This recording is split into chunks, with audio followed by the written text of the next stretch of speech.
ഇന്നൊരു വഴുതനങ്ങ കറിയാണേ. ഇതിവിടെ ഉണ്ടായ വഴുതന കേട്ടോ. അപ്പോൾ ഞാനത് ഒത്തിരി വലുതാവണതിന് മുമ്പ് തന്നെ പറിച്ചെടുത്തു. അപ്പോൾ മൂക്കാത്ത വഴുതനയാകുമ്പോൾ കുറച്ചൊരു ടേസ്റ്റ് ഉണ്ടാവും. അപ്പോൾ നമ്മൾ കടയിൽ നിന്നൊക്കെ വാങ്ങിക്കുമ്പോൾ ആ വഴുതന എന്ന് പറയുന്നത് ഈ കെമിക്കലൊക്കെ ഉപയോഗിച്ച് വരുന്നതായതുകൊണ്ട് അതിന് ടേസ്റ്റ് കുറവാണ്. അപ്പോൾ നമ്മുടെ വീട്ടിലൊരു വഴുതന ഉണ്ടെങ്കിൽ നമുക്ക് ഇങ്ങനെ മൂക്കണതിന് മുമ്പൊക്കെ പറിച്ചെടുത്ത് മെഴുക്കുവരട്ടിയൊക്കെ വെക്കാൻ പറ്റും. ഒരു ചോട് വഴുതന ഉണ്ടെങ്കിൽ മതിയാവും. നമുക്ക് വീട്ടിലെ പച്ചക്കറിയുടെ വേസ്റ്റൊക്കെ ഇട്ട് കൊടുത്തു കഴിഞ്ഞാൽ നമുക്ക് ഇടയ്ക്കൊക്കെ ഇങ്ങനെ മെഴുക്കുവരട്ടി വയ്ക്കാൻ കിട്ടും. അപ്പോൾ എല്ലാവരും അങ്ങനെ ഒന്ന് ട്രൈ ചെയ്യണം കേട്ടോ. പിന്നെ ഇനി നമുക്കിത് എങ്ങനെ കട്ട് ചെയ്യണമെന്ന് നോക്കാം. ഇതിൻ്റെ ഞെട്ടൊക്കെ കളഞ്ഞിട്ട് ഇത് ഒത്തിരി കട്ടി കുറഞ്ഞു പോകരുത്. വഴുതനങ്ങയ്ക്ക് വേവില്ലല്ലോ. ഒരു 4 കട്ട് ചെയ്താൽ മതിയാവും. ഇച്ചിരി കട്ടി ഉണ്ടെങ്കിൽ നല്ലതാണ് കേട്ടോ. ഇത് വറുത്തെടുക്കുമ്പോൾ ഒരു പ്രത്യേക ടേസ്റ്റായത്.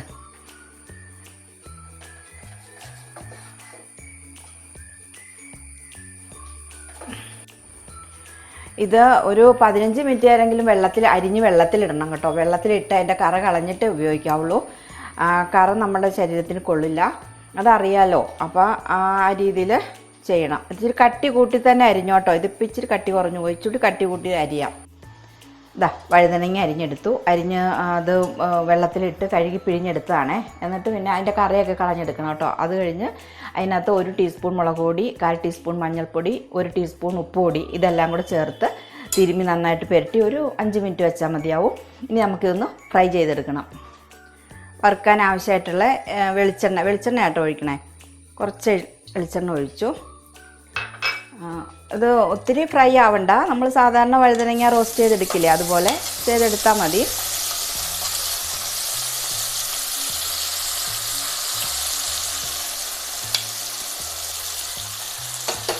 കുറേശ്ശെ ഇട്ട് കൊടുത്ത് ചെയ്തെടുക്കാം.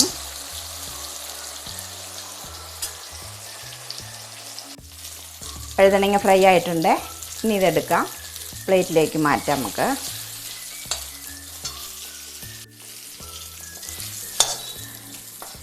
പ്ലേറ്റിലേക്ക് എടുത്തു. ഇനി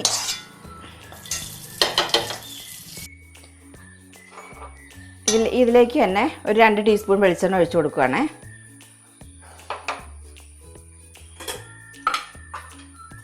അതിലേക്ക്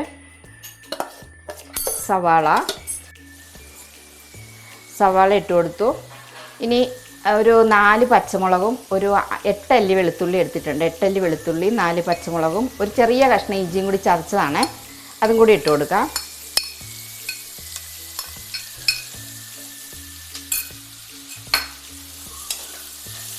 എന്നിട്ടൊന്ന് വഴറ്റിയെടുക്കണം.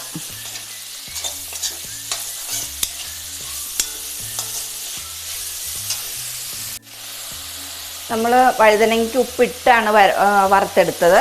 പിന്നെ ഒരു 1/2 ടീസ്പൂൺ ഉപ്പ് ഇതിന് വേണ്ടി ഇട്ടിട്ട് കൊടുക്കാം.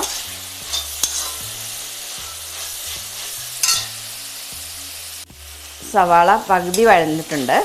ഇനി ഈ സമയത്ത് നമുക്ക് കറിവേപ്പില, പിന്നെ ഒരു 1/2 കപ്പ് തേങ്ങാക്കൊത്തും കൂടി ഇട്ട് കൊടുക്കുന്നുണ്ട്. എന്നിട്ട് ഇതെല്ലാം കൂടി ഒന്ന് വഴറ്റിയെടുക്കണം. സവാള നന്നായിട്ട് വഴന്നു വന്നിട്ടുണ്ട്. ഇനി ഞാൻ ചെയ്യാനുള്ളത് നമ്മൾ സ്ഥിരം ഉപയോഗിക്കാറുള്ള മസാല, അതായത് പച്ചമല്ലി ചേർത്ത് ഗരം മസാലയുടെ കൂടെ പൊടിച്ച മസാല, നമ്മൾ കൂണ് കറിക്കൊക്കെ ഇട്ട് അതേ മസാലയാണേ. അതൊരു 1/2 ടീസ്പൂൺ ഇട്ട് കൊടുക്കാം. ഞാൻ ഈ മസാലയുടെ വീഡിയോ ഒന്ന് ചെയ്യാം കേട്ടോ. എന്നാലാണ് ഞാൻ ചെയ്യുന്ന കറിയുടെ ടേസ്റ്റ് നിങ്ങൾക്ക് കിട്ടുള്ളൂ. ഈ മസാല തന്നെ ഇടണമല്ലോ, എന്നാലേ ഈ ടേസ്റ്റ് കിട്ടുള്ളൂ. അപ്പോൾ ഞാനത് പിന്നീട് ചെയ്യാം. അപ്പോൾ ആ മസാല ഇട്ട് ഒന്നുകൂടി വഴറ്റിയെടുക്കണം.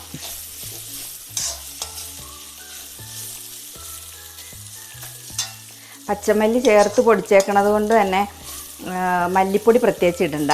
മല്ലിയുടെ ഒത്തിരി കുത്തലും അറിയില്ല, കാരണം കുറച്ച് മല്ലിപ്പൊടി മല്ലി ഇതിനകത്ത് ഉപയോഗിച്ചിട്ടുള്ളൂ. അപ്പോൾ അങ്ങനെ 1/2 ടീസ്പൂൺ മസാലയെ ചേർക്കാവുള്ളൂ കേട്ടോ. അതിൽ കൂടുതലിടരുത്.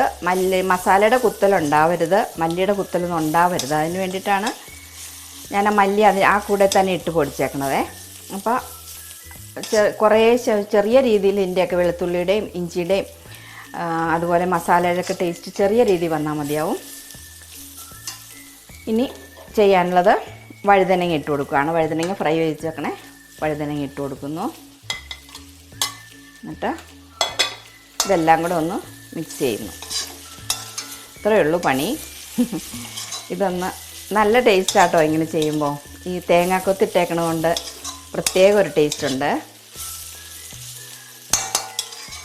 എന്നിട്ടൊന്ന് നിരത്തിയിട്ടിട്ട് ഒന്ന് ഡ്രൈ ആക്കി എടുക്കണം.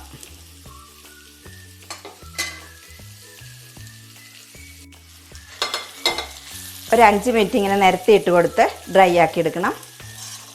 എന്നിട്ട് നമുക്ക് പ്ലേറ്റിലേക്ക് മാറ്റാം.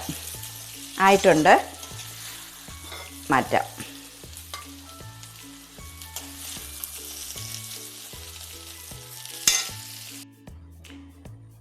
ദാ വഴുതനങ്ങ റോസ്റ്റ് ആയിട്ടുണ്ട്.